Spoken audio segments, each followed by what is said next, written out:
Bueno, hola a todos.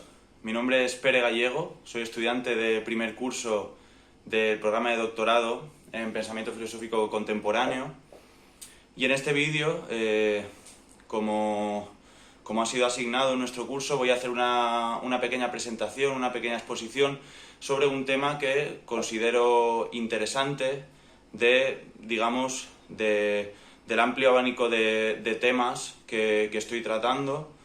Y sin más voy a empezar explicando cuál es el tema general de la investigación, porque digamos que hay un tema macro en términos lo más generalistas posibles, y este tema sería la filosofía de la naturaleza en la Edad Moderna.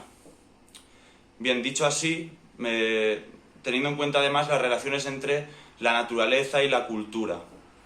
Dicho así, la cuestión es demasiado general, demasiado abstracta, entonces la intención de esta exposición sería concretar ese tema tan general en algunos de sus aspectos. Bien, uno de ellos, una de las líneas concretas y, digamos, uno de los núcleos de mi investigación es la filosofía tardía de Kant, por llamarla así, la filosofía que arraiga en 1790 con la publicación de la Crítica del Juicio. En esta obra se explicitan, se materializan todas las preocupaciones de Kant sobre la filosofía de la naturaleza. Además, a partir de esta obra se puede entender la importancia de Kant en esta materia y la relación de Kant con la filosofía de la naturaleza anterior y posterior. Bien, pero he considerado que el tema de la naturaleza podía ser tratado de una forma más popular, más desenfadada para este formato, tratando la parte que Kant dedica en esa obra citada a la estética. Así pues, en esta exposición lo que voy a hacer es centrarme en la estética, haciendo alguna alusión a la filosofía de la naturaleza, y por tanto lo que vamos a hacer es hablar sobre una de las dos partes de la crítica del juicio. La crítica del juicio es una crítica doble, podríamos decir, una crítica en su primera parte del juicio estético y una crítica en su segunda parte del juicio teleológico. A partir de los términos, uno ya puede hacerse una idea de qué tratan. La primera parte trata sobre cuestiones relativas a la belleza, al arte. Ahora nos detendremos un poco mejor en esto. La segunda parte trata sobre el juicio teleológico, que es el juicio de los fines. Es el juicio que interviene en nuestras afirmaciones sobre cuando un biólogo, por ejemplo, afirma que la función de una mitocondria o el fin de una mitocondria es almacenar, generar energía, ¿no? Aquí se está haciendo un uso que hasta cierto punto o que rebasa en cierta medida digamos el alcance científico y entra en un plano filosófico, ¿no? Los científicos inevitablemente hacen juicios filosóficos o utilizan presupuestos filosóficos, y una de las funciones de la filosofía, no su función principal, pero una de las funciones de la filosofía es analizar esos usos espontáneos de los científicos, como en el caso de utilizar el concepto de finalidad en contextos naturales. Entonces, la segunda parte trata sobre este concepto y otros, pero ya digo que nos vamos a centrar en la primera parte. Entonces, explico rápidamente la exposición, que intentará ser breve. La exposición va a tratar sobre intentar entender a grandes rasgos cuál es la importancia de Kant en la historia de la estética. ¿Cuál es su importancia? Porque digamos que tiene una importancia fundamental y fundacional, ambas cosas, y ahora veremos por qué. Entonces, he creído conveniente hacer un pequeño repaso sobre algunas de las doctrinas estéticas más importantes que se han dado a lo largo de la historia, para llegar finalmente a la doctrina de Kant, ver cómo recibe las doctrinas anteriores, cómo dialoga con ellas y cuál es la perspectiva que se abre a partir de la doctrina kantiana. Bien, pues, ¿cuáles son las doctrinas principales que se han dado a lo largo de la historia? Para abrir un poco de orden en ese mare magnum de ideas, intuiciones, doctrinas, autores geniales, autores malignos, malditos, la estética, con razón, es considerada una de las disciplinas menos sistematizadas de la filosofía. Si se puede decir que de cada disciplina filosófica, digamos, cada maestrillo tiene su librillo, cada filósofo tiene su librillo, más si cabe se puede decir de la estética. Bien, para poner un poco de orden en ese mare magnum, lo que podemos hacer es pensar en el fenómeno estético, ¿no? Entonces, digamos, para que se produzca un fenómeno estético tal como lo vamos a entender, y aquí vamos a entender estética, no como la disciplina filosófica que se ocupa en general de los valores estéticos, lo bello, lo feo, lo cursi, lo folk, lo siniestro, lo gótico. Antes que eso, y antes que la estética como noseología inferior, como la entendía Baumgarten, por ejemplo, como la han entendido otros autores, es decir, la estética sería aquella rama de la filosofía que se ocuparía de el conocimiento de los sentidos, ¿no? Sería una especie de psicología, aunque ahondando en los conceptos filosóficos sobre cómo tenemos sensaciones de luz, de oído, de audición, etc. Frente a la noseología superior, que se ocuparía de, digamos, de la parte más lógica del acceso al conocimiento, ¿no? Pero frente a esas dos concepciones de la estética, que no son excluyentes ni mucho menos, es decir, la estética como disciplina filosófica que se ocupa de la belleza y de otros valores estéticos, y la estética como noseología inferior, está la estética como teoría de las artes, o como filosofía de las artes. En ese sentido es en el que me gustaría circunscribir la exposición. Por lo tanto, si tenemos un fenómeno estético, ya podemos descartar todos los productos estéticos que nos ofrece la generosa naturaleza, que no son pocos. Y nos quedamos con los fenómenos estéticos que se producen digamos, con la intervención de agentes humanos, ¿no? Entonces, sentado este concepto de fenómeno estético, para organizar la exposición, podemos decir que hay 4 aspectos, 4 partes, 4 elementos fundamentales en todo fenómeno estético.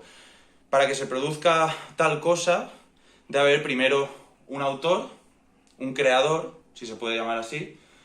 Tiene que haber un receptor que reciba, que consuma, que contemple, que disfrute con la obra o de la obra.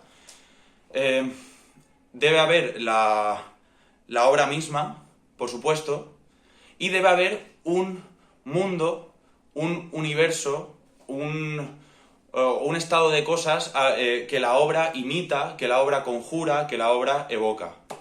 Bien, este término de imitación no es inocente, sino que la imitación, la mímesis, ha sido, digamos, ha sido considerada la esencia del arte desde la antigüedad.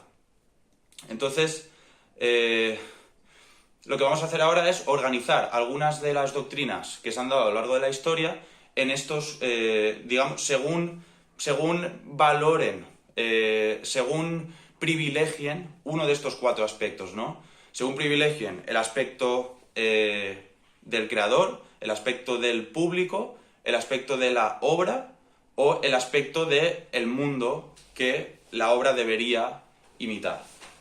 Bien, la estética, como toda otra disciplina filosófica, comienza con Platón.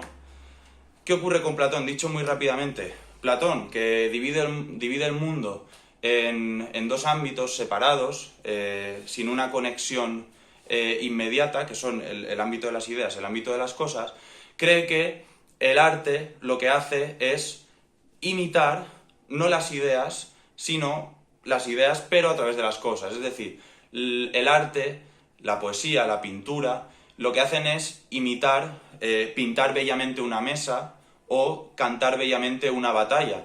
Pero para Platón sabemos que la mesa, digamos, fundamental no es la mesa que vemos y la batalla fundamental no es la batalla que luchamos, sino la mesa que pensamos y la batalla que pensamos. Por tanto, el arte para Platón, digamos que está dos veces alejado de la realidad. Esto lo que genera es que, según muchos autores, la estética no recibe un tratamiento autónomo en Platón, sino que en Platón lo que tenemos es un tratamiento de la estética en virtud de las motivaciones principales de Platón, que como todos sabemos es la filosofía práctica, ¿no? Cómo debemos de vivir y por tanto cómo debemos de relacionarnos con la verdad, ¿no? Bien, ¿cuál es el primer autor que, según nuestra perspectiva, hace un tratamiento autónomo de la estética? Ese autor es el discípulo de Platón, Aristóteles, que en su poética ya no trata la estética en este sentido que hemos señalado, sino que analiza los medios, analiza los objetos, analiza los efectos que produce una obra de arte en el público. Entonces, podemos decir que en Aristóteles comienza un tratamiento mucho más autónomo y específico de la estética. No vamos a entrar en las famosas teorías de Aristóteles sobre la catarsis. Lo único que vamos a decir es que en Platón y en Aristóteles tenemos esta primera especie, digamos, dentro de las doctrinas estéticas, ¿no? Y las vamos a llamar teorías objetivistas, porque privilegian el aspecto de mundo a imitar, ¿no? Hemos dicho que había 4 aspectos: autor, receptor, obra, mundo, que se imita. En Platón y Aristóteles las obras de arte, digamos que tienen la función de imitar el mundo, ya sea el mundo de las ideas o ya sea el mundo de las acciones en Aristóteles. Bien, luego tenemos otro aspecto. Las obras de arte también pueden estar dirigidas a educar, incluso a adoctrinar, como pretendían los nazis o como han pretendido otros regímenes autoritarios. En este sentido, las obras de arte pueden estar dirigidas esencialmente al público. Y en este sentido se han llamado teorías pragmáticas, ¿vale? Porque digamos que en ellas prima el público y los efectos que en este público tienen las obras de arte, ya sea para educar al público, para emanciparlo, para llevar a cabo su formación, como pretendían los clasicistas alemanes, como pretendía Goethe, digamos, el concepto de Bildung alemán es muy importante en este sentido. Bien, tenemos teorías, por tanto, objetivistas, teorías pragmatistas. Ahora llegamos a una teoría que, digamos que en el sentir común o en la filosofía popular de la gente es la más intuitiva, que es lo que vamos a llamar, no porque lo llamemos nosotros así, sino porque así lo llamó Wordsworth en su prólogo a las Lyrical Ballads, teorías expresivistas. Vamos a leer, en opinión de Wordsworth, en qué consiste esta teoría del arte. La poesía es el desbordamiento, la proyección del pensamiento y los sentimientos del poeta. O también, la poesía se define en virtud del proceso imaginativo que modifica y sintetiza las imágenes, pensamientos y sentimientos del poeta. Esta manera de pensar, en que el artista mismo se constituye el factor principal generador del producto artístico y de los criterios de su juicio, debe ser llamada teoría expresiva del arte. Bien, ¿qué ocurre aquí? Pues que a la clásica pregunta que se hacían los estetas o los críticos de arte, ante la clásica pregunta que se hacían los atenienses cuando contemplaban las obras de Zeuxis o cuando contemplaban las esculturas de Policleto, ¿imita correctamente el poeta, el pintor? Ya sabemos que poeta en griego al final remite a artista en general. ¿Imita correctamente el poeta las cosas que hay en el mundo, diríamos con Platón, o las acciones que hacen los individuos, diríamos con Aristóteles, la pregunta ya no es esa, sino que desde finales del siglo XVIII y a lo largo del XIX, la pregunta se transforma en la siguiente: ¿consigue el poema, consigue la obra de arte expresar la intención del artista al componerla? En el sentido de que habría una verdad original que solo el poeta, como un medium entre los hombres y cierto ámbito en el que ahora no vamos a entrar, pero que los románticos entendieron como la naturaleza, ya fuera de forma más espiritualista o más materialista, pero en todo caso el poeta, el artista, es un Hermes, es un medium, es un psicopompo que nos ayuda a los humildes mortales a elevarnos hacia una intuición de las cosas, y nos ayuda no a través de los conceptos, que es lo que hace un filósofo, sino a través de las intuiciones sensibles. Esta es la teoría fundamental de los románticos, y que es una teoría que hemos llamado expresivista porque lo que hace es expresar las intenciones, que no únicamente las emociones, sino las intenciones del autor. Con lo cual tenemos teorías objetivistas, como hemos dicho, que privilegian el mundo a imitar, teorías pragmatistas, que se dirigen principalmente a un público, y teorías expresivistas que, digamos, privilegian el papel del autor. Nos quedan, como es natural, las teorías que más eco han tenido en el siglo XX, sobre todo a través del formalismo, que son las teorías que vamos a llamar las teorías que se centran en la obra de arte. Bien, como un todo autónomo, no como una mera proyección del autor, no como un mero instrumento para educar o para formar al público, no como una mera imitación de cosas que ya existen, sino como un todo, como un microcosmos. Bien, hecho este breve repaso, ¿cuál es la postura de Kant al respecto? ¿Por qué se considera a Kant un fundador? ¿Por qué se considera, digamos, una figura esencial para entender el desarrollo de la estética?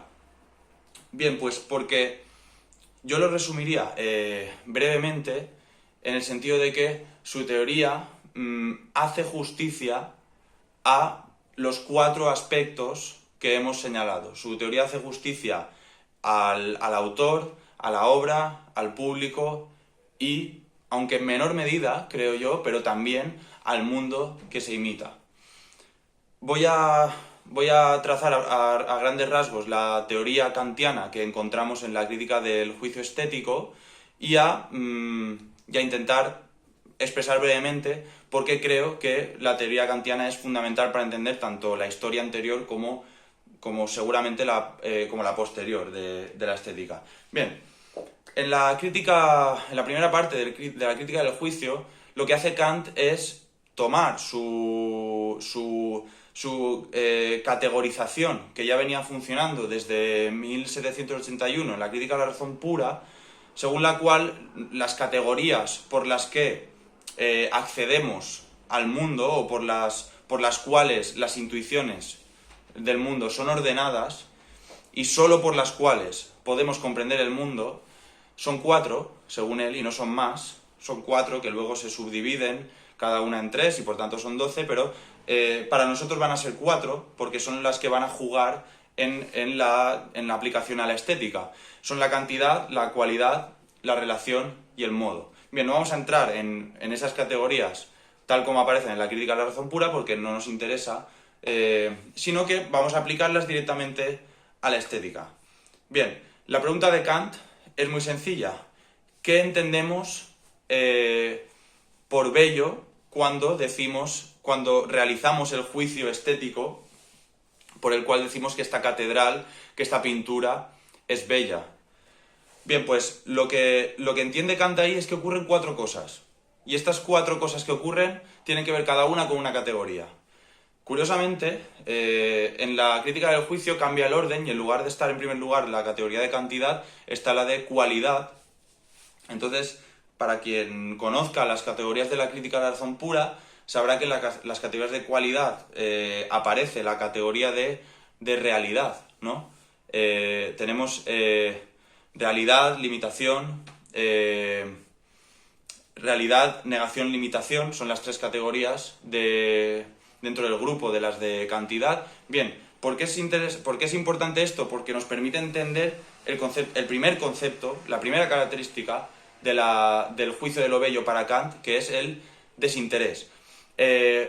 La belleza para Kant es desinteresada. ¿Qué significa esto?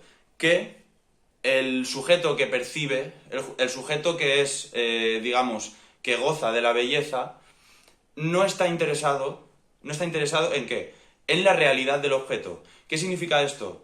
Que yo no contemplo un objeto como una cosa que existe, como una cosa que puedo utilizar, como una cosa que puedo gozar, como una cosa que puedo comer, por ejemplo. Para Kant, dicho sea de paso, la cocina nunca podría ser un arte, porque la cocina está dirigida a la alimentación, por muy, digamos, por mucho que se engalane. Bien, pero no solo por la existencia del objeto, sino por cualquier consideración moral que pudiéramos hacer del objeto. De modo que para Kant no tendría sentido alarmarse por la opresión de los vasallos que construyeron las catedrales medievales, porque el arte no entiende de consideraciones morales en este aspecto concreto. El juicio de lo bello no entiende sobre cuestiones morales, solo entiende sobre esa satisfacción muy específica que es lo que se llama satisfacción estética. Bien, esta es la primera característica, el desinterés. La segunda característica, que se corresponde con la categoría de cantidad, es la de universalidad, es decir, mi juicio de lo bello tiene que ser válido universalmente.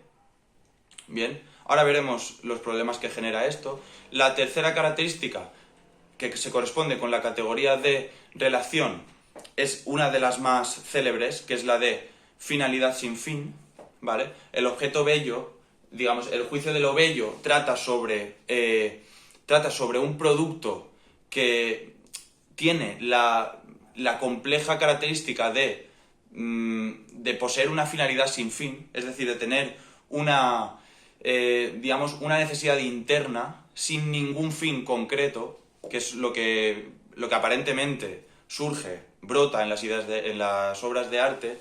Y por último, la cuarta característica tendría que ver con los conceptos modales, que son los de posibilidad, contingencia, necesidad.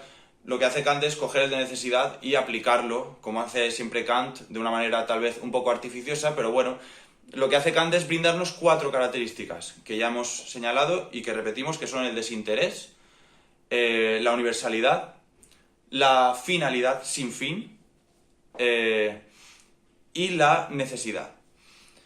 Atravesando todas estas características está un elemento importantísimo que es la no conceptualidad. Es decir, Kant es uno de los abogados, es uno de los adalides de las teorías no intelectualistas o incluso anti-intelectualistas del arte. Esto sería luego muy criticado por Gadamer en Verdad y Método, haciendo alusión al anti-intelectualismo de la teoría de Kant, pero Kant realmente lo único que dice es que las obras de arte nunca pueden presentar un concepto concreto, nunca pueden presentar una idea materializada, sino que lo que hacen es poner en juego nuestras energías mentales, poner en juego nuestras dos facultades llamadas por él del entendimiento y la imaginación, que en la vida cotidiana y en el trabajo cognitivo del espíritu están separados, porque el entendimiento funciona de manera objetivamente pegada a las cosas, siguiendo las determinaciones reales de las cosas, mientras que la imaginación, como es de sobra conocido, fantasea sobre las cosas.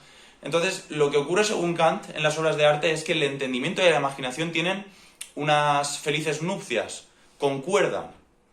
Entonces, esto ha sido estudiado por infinidad de autores. Bien, ¿cuál es entonces la importancia de Kant? Pues que Kant nos permite estudiar el arte no privilegiando unilateralmente ninguno de los aspectos que habían sido, digamos, valorados por las doctrinas anteriores, como hemos mencionado, sino que Kant permite tratar sobre los efectos que una obra de arte produce en el público, sobre la obra de arte misma, sobre el autor de la obra, evidentemente, y sobre el mundo.